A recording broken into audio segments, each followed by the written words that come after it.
البدع والأهواء، أهل البدع العقائدية وأهل البدع السياسية. نقول بيننا وبينكم السلف، بيننا وبينكم الكتب، كان فيقول البدع بيننا وبينكم. الرحمن الرحيم. قال الإمام البخاري رحمه الله تعالى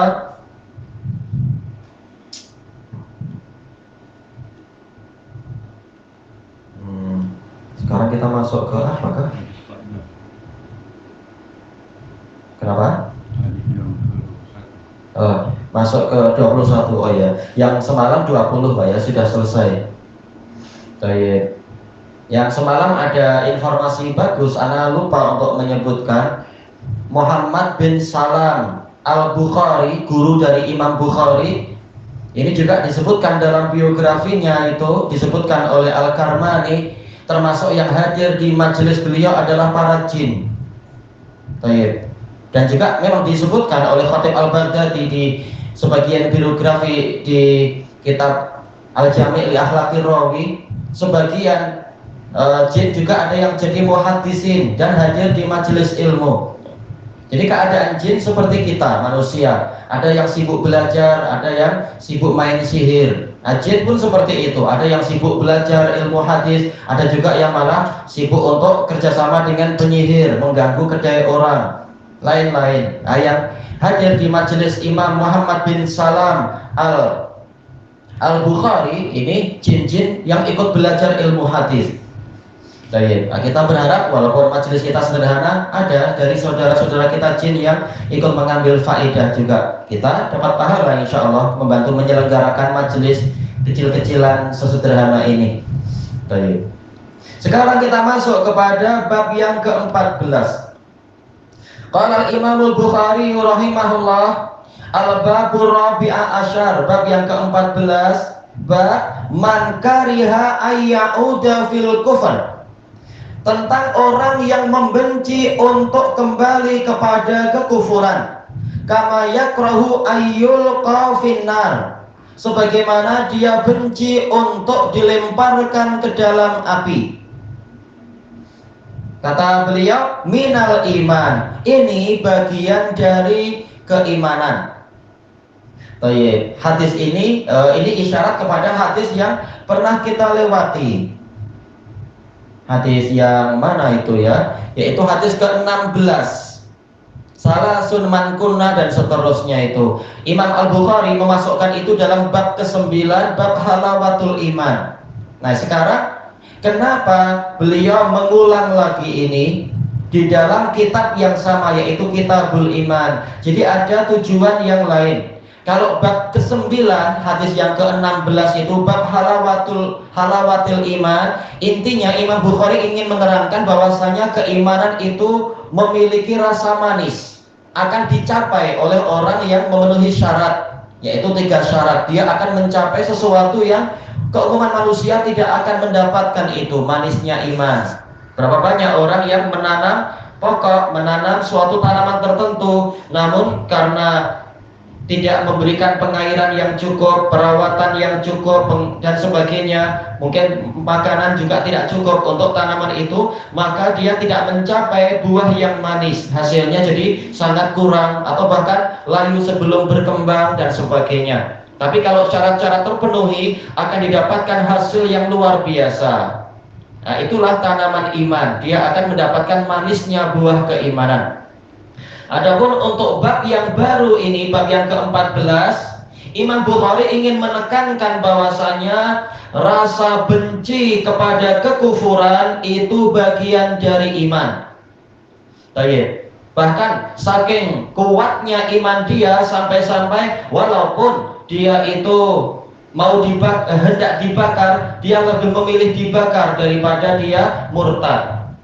Inilah yang ditekankan sekarang, bahwasanya ini bagian dari cabang keimanan, benci kepada kekufuran. Sekarang kita masuk hadisnya. Qala al-Imam al-Bukhari rahimahullah, al-hadisul hadi wal ishrun, haddatsana Sulaiman bin Harb qala haddatsana Syu'bah an Qatadah an Anas radhiyallahu an anin Nabi sallallahu alaihi wasallam qala salasun man kunna fihi wajada halawatal iman. Hadisnya sama, hadis Anas radhiyallahu an dari Nabi sallallahu alaihi wasallam yang bersabda, salasun, takdirnya salasu khisal, ada 3 karakter. Man kunna fihi, yang sifatnya barang siapa 3 perkara ini ada pada dirinya, wajada halawatal iman, dia akan merasakan manisnya iman. Baik, dan dijelaskan oleh jelaskan oleh Ali Al-Qari, man di sini boleh berupa apa? Isim mausul bermakna alladzi, boleh juga dia adalah isim syarat, yaitu barang siapa. Baik. Yang pertama, man kana Allahu wa rasuluhu ahabba ilaihi mimma siwahuma. Seseorang yang mana Allah dan Rasulnya lebih dia cintai daripada yang lain. Yang kedua, wa man ahabba abdan la yuhibbuhu illa lillah. Seseorang yang mencintai seorang hamba dan dia tidak mencintai hamba itu kecuali karena Allah.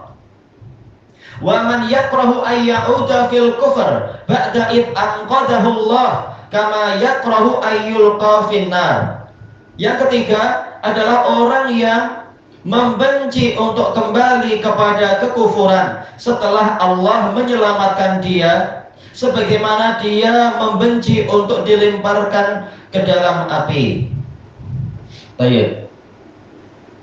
Secara garis besar hadis ini telah kita nukilkan pensyarahannya, syarah dari Imam Ibnu Rajab dalam Fathul Bari, syarah dari Al-Hafidz Ibnu Hajar dalam Fathul Bari, juga syarah dari Imam An-Nawawi di dalam syarah Sahih Muslim. Baik. Dan juga syarah Ibnu Battal Al-Qurtubi di dalam kitab beliau syarah Sahih Bukhari. Hadis ini diriwayatkan oleh Imam Al-Bukhari dari Sulaiman bin Harb. Kalau di hadis yang dulu, hadis yang keberapa itu?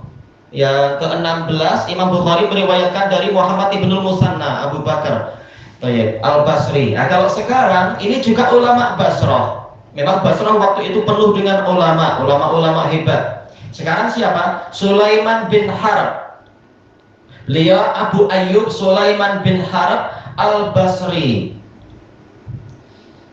Dan beliau ini dikatakan oleh Abu Hatim Ar-Razi imam minal a'immah. Padahal Abu Hatim ini dia sangat ketat untuk mensikohkan seseorang. Ternyata walaupun beliau termasuk kata para ulama muta'annitin, yaitu terlalu berat penapisannya, ternyata Sulaiman bin Harb termasuk yang lolos saringan, lolos penapisan, dijuluki sebagai imam minal a'immah. Dan memang beliau ini adalah kualitinya sangat tinggi. Beliau dikatakan apa? Siqotun hafid fatih, dan memang beliau berbagai cabang ilmu itu beliau miliki. Dan beliau juga paham masalah rijal, tokoh-tokoh. Sampai dikatakan apa? Beliau tidak lebih rendah daripada Affan bin Muslim As-Saffar yang dijuluki sebagai Diabatul Hamad, sahabat dari Imam Ahmad bin Hanbal juga. Bahkan kata beliau, boleh jadi Sulaiman bin Harb Abu Ayyub ini lebih hebat daripada Affan. Padahal kalau kita lihat biografinya, Affan ini termasuk waliullah yang karamahnya banyak dan sebagainya. Tapi Sulaiman bin Harb ini termasuk guru Imam Bukhari yang lebih hebat lagi. Dan beliau di dalam majelisnya itu, di majelis di Basrah, muridnya itu sampai lebih dari 40.000. Bayangkan. Baik, kita aja alhamdulillah dakwah bertahan hidup semampunya. Orang hadir, alhamdulillah, tak hadir karena udzur, kita bantu lewat rekaman. Tetapi Sulaiman bin Harb yang hadir di majelis beliau ini adalah sampai 40.000. Ini menunjukkan berkah yang besar sekali. Dan termasuk dari keistimewaan beliau adalah beliau sangat menapis guru, sangat teliti ketika belajar, tidak ambil ilmu sembarang-sembarang.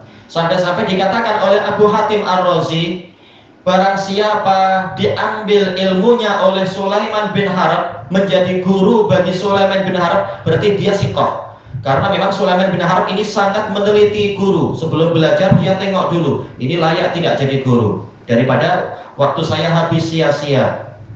Walaupun tentunya ini tausiqun dhimni istilahnya, ini tidak mutlak. Karena tidak ada seorang pun ulama kecuali pernah belajar kepada orang yang tidak sampai siqah, mungkin di awal-awal belajarnya. Tetapi secara umum semua guru Sulaiman bin Harb Al-Basri ini siqah. Nah, beliau meriwayatkan hadis ini mengatakan qala haddatsana Syu'bah. Syu'bah sudah terulang-ulang, memang beliau Amirul Mukminin fil hadis. Beliau ini adalah Abdul Khattab Syu'bah Ibnu Hajjaj As-Sadusi Al-Asdi Al-Basri. Dan ini menunjukkan apa? Faedah yang kita ambil dari sanad ini tentang semangatnya para ulama untuk belajar dan semangatnya para murid untuk berduyun-duyun belajar, walaupun perlu bersabar karena boleh jadi tempatnya berdesak-desakan dan seterusnya. Disebutkan oleh Khatib Al-Baghdadi rahimahullah di dalam Al-Jami' li Akhlaqir Rawi, ada seorang bapak tua yang dia berangkat ke masjid sebelum subuh. Karena nanti begitu selesai sholat subuh dan zikir, langsung ada majelis hadis. Dan bapak tua ini sampai membawa botol. Untuk apa? Untuk kencing. Karena kalau sampai dia keluar masjid, boleh jadi tak dapat tempat karena orang berpuluh-puluh ribu, susah untuk menembus ke depan lagi. Maka ya demi darurah, dia kencing di dalam botol. Tak apa, pakai kain pelikat kan tak nampak. Yang penting apa, dijaga jangan sampai najisnya jatuh. Tapi intinya adalah ini menunjukkan betapa hebatnya semangat mereka dalam belajar sampai rela datang sebelum subuh. Atau murid-muridnya Abu Hurairah belajar setelah tengah malam, karena Abu Hurairah gubernur, beliau sibuk dan juga sibuk mencari kayu bakar untuk keluarga. Maka beliau membuka majelis ilmu adalah tengah malam. Para muhaddisin banyak yang datang. Intinya ulama zaman dulu memang semangat dalam menuntut ilmu. Termasuk Sulaiman bin Harb tadi. Di sini beliau belajar kepada Syu'bah, padahal beliau itu juga sibuk belajar kepada guru yang lain. Hammad bin Zaid Al-Basri, terkenal ulama Hammad bin Zaid bin Dirham. Teman dari siapa? Hammad bin Salamah bin Dinar. Nah, belajar berapa lama? 19 tahun Sulaiman bin Harb ini belajar ke Hammad bin Zaid, namun juga menyempatkan untuk belajar ke Syu'bah. Jadi sungguh beruntung kalau kita di suatu tempat banyak ulamanya. Kita belajar ke sini, belajar ke situ, terutama dulu waktu di Yaman, senang kita cari ulama. Tinggal jalan kaki beberapa ratus meter barangkali, atau naik basikal, atau dalam satu masjid ada 30 halqah. Tinggal kita sesuaikan jadwalnya. Kemudian Qatadah telah kita lewati juga. Beliau berulang-ulang, beliau adalah Qatadah bin Di'amah As-Sadusi Al-Basri Al-Akmah Abul Khattab. Kalau Syu'bah Abu Bistor. Qatadah mufassir ma'ruf siqah min asbatin nas fi Anas Anas meriwayatkan dari Anas bin Malik ma'ruf. Beliau adalah Abu Hamzah Anas bin Malik Al-Ansari Al-Khazraji Al-Ansari, dan juga sekaligus Al-Basri, karena beliau lama tinggal di Basrah sampai wafat. Berarti sanad hadis ini dikatakan musalsal bil Basriin, semuanya orang Basrah Irak. Hadisnya intinya sama dengan yang telah kita lewati di hadis yang ke berapa tadi, 16 itu, walaupun sanadnya yang lain, sanadnya adalah lain. Dijelaskan oleh Al-Imam As-Sun'ani Muhammad ibnu Ismail Al-Amir As-Sun'ani rahimahullah di dalam kitab At-Tanwir, bahwasanya dari hadis ini kita mendapatkan faedah bahwasanya seorang mukmin dia benci kepada kekufuran. Jelas kita tidak menyakiti tetangga kita. Kalau tetangga kita kafir, misalkan mungkin orang Cina, Konghucu, atau orang Hindu dari India atau siapa, kita tidak menyakiti mereka dan tidak boleh kita mencaci maki mereka tanpa hak. Tetapi tetap yang namanya kebencian kita benci karena mereka tidak mau menyembah Allah Ta'ala, bahkan berbuat syirik. Allah yang memberikan makan, minum, rezeki banyak, tahu-tahu mereka bersyukurnya kepada patung-patung. Kita benci. Dan ini adalah bagian dari keimanan, benci kepada kekufuran. Inilah yang dijelaskan oleh Imam As-Sun'ani rahimahullah. Dan dijelaskan oleh jauh sebelum Imam As-Sun'ani, yaitu Imam Ibnu Hubairah Al-Hambali di dalam kitab beliau Al-Ifsah An-Ma'ani Shihah, bahwasanya hadis ini mengumpulkan segala jenis rasa cinta. Baik. Kenapa? Karena seluruhnya masuk di sini. Cinta pada Allah ada, dan itu nomor satu. Cinta pada Rasul, ini juga bagian dari kecintaan kita pada pengutusnya, yaitu Allah Ta'ala. Mimma siwahuma, lebih dicintai daripada Allah dan Rasulnya. Kata Imam As-Sun'ani dan juga kata Imam Ibnu Hubairah dan lain-lain, juga kata Al-Qari, mimma siwahuma ini mencakup segalanya, segala yang disukai oleh jiwa. Mungkin apa? Makhluk yang hidup dan juga makhluk yang tidak hidup, makhluk yang berakal dan makhluk yang tidak berakal. Berarti masuk di dalamnya adalah orang tua, masuk di dalamnya adalah anak kita, masuk di dalamnya adalah siapa lagi, manusia-manusia yang lain, sanak kerabat, handai tolak dan seterusnya. Juga masuk di dalamnya adalah pekerjaan, masuk juga di dalamnya adalah rumah. Demikian pula kendaraan, demikian pula hewan-hewan yang disayang dan seterusnya. Semua itu boleh, tetapi Allah dan Rasulnya tetap nomor satu. Baik. Dijelaskan oleh Imam Ibnul Qayyim rahimahullahu ta'ala di dalam kitab beliau, kalau tak salah Anda dapatkan dalam Ighasatul Lahfan, bahwasanya kecintaan yang tingkat seperti ini, kalau orang sampai lebih cinta kepada Allah dan Rasulnya daripada yang lain, dia akan mampu melampaui yang namanya ta'mul iman, cita rasa iman. Baik. Kenapa? Sekarang levelnya lebih tinggi, yaitu manisnya iman. Seperti apa? Buah-buahan. Sebelum masak, dia sudah mulai ada rasa manis masam atau yang seperti itu. Baik. Tetapi yang tertinggi adalah yang memang sudah manis dengan sempurna. Manisnya buah, bukan manis gula biasa. Baik. Kenapa? Karena syaratnya memang lebih tinggi. Kalau ingin mendapatkan cita rasa iman, syaratnya apa? Seperti yang disebutkan dalam hadis-hadis, raditu billahi rabba wa bil islami dina wa bi Muhammadir rasulah. Saya ridha Allah sebagai Rabb saya, sebagai pencipta, pemelihara, pemberi rezeki, dan Muhammad sebagai utusan kepada saya, dan Islam sebagai agama bagi saya. Ini bagus sekali. Orang yang mencapai tingkatan keridhaan ini, dia mendapatkan cita rasa iman. Tetapi tetap yang namanya manisnya iman lebih tinggi.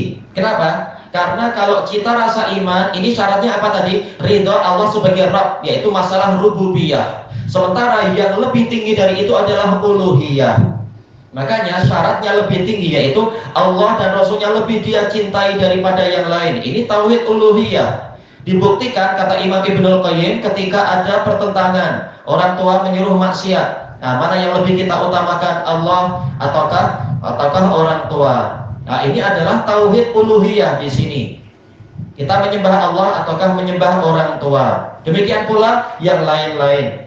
Baik. Makanya tatkala syarat mendapatkan cita rasa, syarat mendapatkan manisnya iman itu lebih tinggi, yaitu tauhid uluhiyah, daripada syarat mendapatkan cita rasa iman, maka yang hadis yang di hadapan kita memang lebih tinggi daripada hadis yang raditu billahi rabba itu. Semuanya bagus, semuanya lebih tinggi daripada dasar-dasar iman, tetapi memang keimanan itu levelnya lain-lain. Baik. Kemudian waman ahabba abdan la yuhibbuhu illa lillah. Kata Imam As-Sun'ani ini mengisyaratkan pada keikhlasan. Baik, dia cinta kepada orang itu bukan karena handsome atau cantiknya dia. Dia cinta pada dia bukan karena oh dia anak bangsawan, saya boleh bila-bila saya ambil harta dia, saya kebas. Tak, tapi betul-betul karena Allah Ta'ala. Karena saya lihat dia orang soleh atau solihah, karena saya lihat dia ini orang yang punya rasa malu, atau karena saya lihat dia ini orang yang punya kecemburuan untuk agama Allah, maka saya cinta pada dia. Baik. Nah, ini ikhlas. Baik. Berarti apa? Orang yang mencapai keikhlasan inilah yang akan mampu mendapatkan manisnya iman. Baik, adapun syarah-syarah yang lain intinya sama, insya Allah kita tak perlu memperpanjang pembahasan karena sudah terulang. Sekarang kita masuk ke bab yang baru. Kita baca sedikit, tidak kita selesaikan, tapi kita tambah sedikit. Qala Imam Al-Bukhari rahimahullah, al-hadisul khamisa asyar bab tafaduli ahli imani fil a'mal. Hadis yang ke-15. Bab yang membahas tentang bertingkat-tingkatnya orang-orang yang beriman dari sisi amalan. Iya, amalannya lain-lain, maka derajatnya pun lain-lain. Baik. Apa yang diinginkan oleh Imam Bukhari di sini yaitu bahwasanya iman bagian dari amal. Semakin bagus amalannya, amalan bagian dari iman. Semakin bagus amalan, maka keimanan semakin bagus. Semakin tinggi kualiti iman, semakin tinggi kualiti amal, maka semakin tinggi pula kualiti keimanan.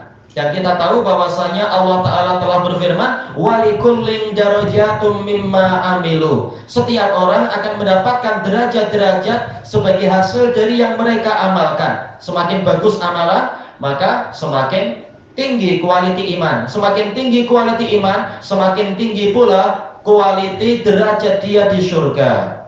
Baik. Dan orang bertingkat-tingkat. Kita baca dulu hadisnya. Qala al-Imam Al-Bukhari rahimahullah, al-haditsus tsani wal 'ishrun haddatsana Ismail qala haddatsani Malik an Amr bin Yahya al-Mazini an Abi Sa'id al-Khudri radhiyallahu an. Hadis Abu Sa'id al-Khudri radhiyallahu an. Anin Nabi sallallahu alaihi wasallam, dari Nabi sallallahu alaihi wasallam yang bersabda, yadkhulu ahlul jannatil jannah wa ahlun narin nar. Nanti ketika tatkala penduduk surga sudah masuk ke dalam surga dan penduduk neraka telah masuk ke dalam neraka, summa yaqulullahu ta'ala, lalu Allah Ta'ala berfirman, akhriju man kana fi qalbihi mithqalu habbatin min khardalin min iman. Keluarkanlah oleh kalian orang yang di dalam hatinya ada seberat biji sawi dari keimanan. Tayyib. Fa yukhrajuna minha qad iswaddu. Lalu mereka pun dikeluarkan dari neraka dalam keadaan mereka sudah hitam. Baik, ini saja sudah menunjukkan keimanan bertingkat-tingkat. Orang mukmin masuk surga, tapi ternyata sebagian masih ada di dalam neraka. Kenapa? Karena dosa-dosanya banyak. Tapi alhamdulillah dia masih punya dasar iman. Kalau tidak, celaka dia, celaka lebih besar. Maka jaga baik-baik keimanan itu. Kalaupun masih banyak dosa, tapi jangan sampai iman itu lepas. Kalaupun masuk neraka, paling tidak masih ada modal atau tiket untuk keluar. Tapi jangan meremehkan, masuk neraka sehari 2 hari, habis itu masuk surga. Baik, seharinya itu adalah 1000 tahun untuk orang yang masih Islam. Orang kafir seharinya 50.000 tahun. Kita di dunia saja disuruh taat 50 tahun, 60 tahun aja banyak yang degil, banyak yang membandel, banyak yang melepaskan diri. Gimana kita akan bersabar dengan api neraka 1000 tahun? Itu pun kalau sehari kita. Bagaimana kalau hukumannya adalah 1000 hari di neraka? Seharinya 1000 kali 1000, na'udzubillah. Apinya api neraka, bukan api dunia. Maka jangan kita merasa meremehkan, jangan sampai kita meremehkan neraka. Tapi intinya apa? Ini masih ada kabar gembira, walaupun dia masuk neraka, tapi asalkan masih ada modal iman, walaupun seukuran biji sawi, suatu saat dia akan dikeluarkan. Kemudian fayulqauna fi nahril haya, lalu mereka akan dilemparkan ke dalam sungai kehidupan. Awil hayah, ya kehidupan, intinya sama. Cuma kalau haya itu seringnya adalah dari rasa malu, kehidupan hati. Kalau haya, kehidupan yang ma'ruf itu. Syakka Malik, Imam Malik ragu, ini haya atau haya. Fayam butuna kamatan butul habba. Yang lain membaca hibbah, dan sebagian ulama merujukkan hibbah, tak mengapa. Lalu mereka tumbuh setelah masuk dalam air kehidupan itu, tumbuh sebagaimana tumbuhnya hibbah.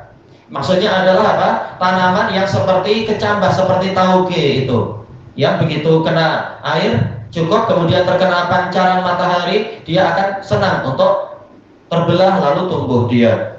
Yang tak kena matahari pun boleh tumbuh.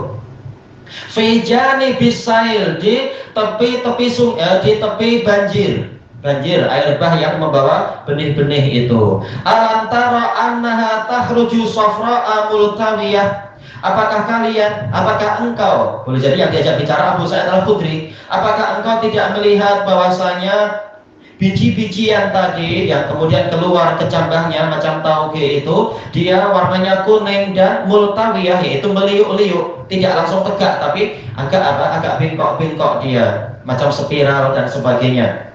Dulu waktu di sekolah memang disuruh buat percobaan macam itu ya, disuruh tengok, suruh mencatat tiap hari sudah berapa sentimeter. Ya, memang seperti itulah gambaran sederhananya orang yang keluar dari neraka lalu dimasukkan dalam sungai yang di depan mulut surga itu, nanti akan tumbuh lagi jadi cantik dan handsome lagi. Qala Wuhaib haddatsana Amr al-Hayah. Baik, lafadznya bukan haya tapi hayah kalau riwayat Wuhaib dari Amr. Qal khardalin min khair. Riwayat Amr adalah bukan khardalin min iman tapi khardalin min khair. Satu biji sawi kebaikan, tak masalah, intinya sama karena iman adalah kebaikan itu sendiri. Baik, kita baca sanadnya sedikit, pelajari sanadnya sedikit ya, untuk masih ada waktu sedikit. Ini diriwayatkan oleh Bukhari dari Ismail bin Abi Uwais. Dia adalah anak dari saudarinya Imam Malik. Berarti apa? Dia anak buah Imam Malik, keponakan Imam Malik. Beliau ini saduqun yukhti. Makanya banyak ulama mendhaifkannya. Tetapi beliau keliru apabila meriwayatkan dari hafalan. Bukunya bagus. Makanya Imam Bukhari beliau memeriksa buku dari gurunya ini. Tatkala bukunya sudah selesai diperiksa lalu ditapis, kemudian apa? Imam Bukhari memberikan rekomen. Hadis-hadis yang ini sila Anda riwayatkan, yang itu jangan. Baik. Nah, Imam Ismail bin Abi Uwais gembira dengan bantuan dari muridnya ini dan tidak sombong, engkau murid saya tak. Beliau tahu kualiti Bukhari. Baik. Maka beliau gembira. Kemudian apa? Beliau memberikan banyak duit dinar kepada Imam Bukhari. Imam Bukhari mengatakan, saya belajar ke Anda dan menapis bukan untuk mencari ini. Maka Ismail mengatakan, saya tahu engkau belajar bukan untuk cari duit, tetapi yaitu apa? Boleh engkau sedekahkan kepada para muhaddisin, para murid-murid yang lain. Lalu Bukhari mengatakan, Anda sajalah, ini duit Anda. Maka Ismail mengatakan, tak, bilang saja kepada mereka, ini dari guru kita, ingin sedekah untuk kalian semua. Sengaja saya menyedekahkan dinar kepada mereka lewat Anda agar mereka tahu kedudukan Anda di hati saya, kata Ismail. Menunjukkan apa? Dia sangat memuliakan Imam Bukhari. Jasa Bukhari besar kepada si guru ini. Maka seluruh hadis Ismail bin Abi Uwais di dalam Sahih Bukhari ini sudah ditapis. Kita tak perlu ragu walaupun beliau ini punya kelemahan. Kalau haddatsani Malik, belajar kepada siapa? Kepada pakciknya. Malik ma'ruf. Beliau adalah Abu Abdullah Malik bin Anas bin Malik al-Asbuhi al-Madani, Imam Darul Hijrah. Siqah. Imam Malik najmun fi kulli ma rawa. Beliau bintang dalam seluruh riwayat beliau. An Amr bin Yahya al-Mazini, Amr bin Yahya bin Umarah al-Mazini al-Ansari, berarti apa? Al-Madani, Siqah. Tidak disebutkan kunyahnya siapa, tapi kesimpulannya Siqah. An Abi, meriwayatkan dari ayahnya, belajar dari ayahnya. Ayahnya adalah Yahya bin Umarah al-Mazini al-Ansari al-Madani, Siqah juga. An Abi Sa'idin al-Khudri radhiyallahu an. Abu Sa'id sudah kita lewati, Sa'ad bin Malik. Beliau adalah siapa? Abu Sa'id Sa'ad bin Malik bin Sinan al-Ansari, termasuk rawi paling banyak dalam hadis Rasulullah Shallallahu Alaihi Wasallam. Qawwalun bil haq. Berarti hadis ini musalsal bi apa? Bil madaniyin, semuanya orang ahli Madinah. Kalau hadis yang 21 itu Basriyun. Kalau yang 22 ini adalah Madaniyun. Baik, syarahnya secara lebih panjang insyaallah pada malam yang akan datang. Subhanakallahumma wa bihamdika la ilaha illa anta astaghfiruka wa atubu ilaik. Walhamdulillahirabbil alamin. Jazakumullahu khairan.